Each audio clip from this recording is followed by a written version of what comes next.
The Manobo tribe in Agusan del Sur vows to protect ownership of their ancestral land. Again, here's Freddy Abando with the details. A number of Manobo tribes live in the province of Agusan del Sur, a province that has been under the control of the political dynasty of the Plaza family for several decades.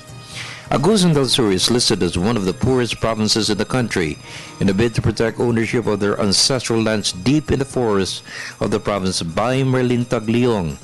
The very first woman warrior of the tribe is challenging the Plaza family led by its governor.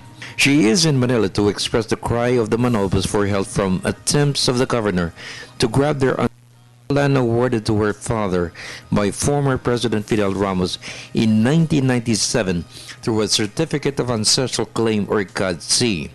It covers an area of 51,000 hectares. Sana naman tulungan kami na huwag maagaw ng mga agaw ng lupa ang aming ancestralan at maprotektahan din ang aming tribu na huwag naman palaging namamatay yung mga dato. Hindi ko alam kung bakit ang mga dato namin nauubos, kung hindi maambos, may puputulin ang ulo. Hindi ko alam kung saan ang gagaling ang mga trahedya na yan.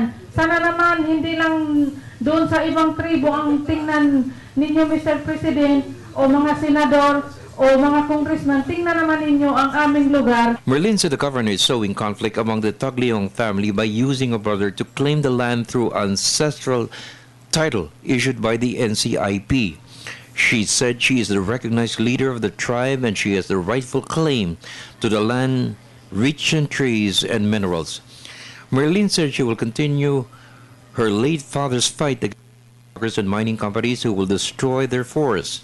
She appealed to the president to come to the rescue of her tribe from politicians out to grab their land.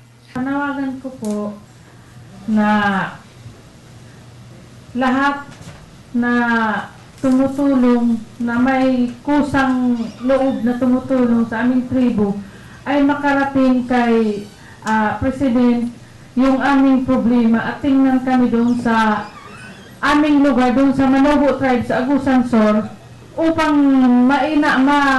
mapaunlad naman ang aming pangkabuhayan sa Manobo na tribu at maprotektahan ang aming ancestral land. For the People's Television Network, this is Freddy Abando reporting.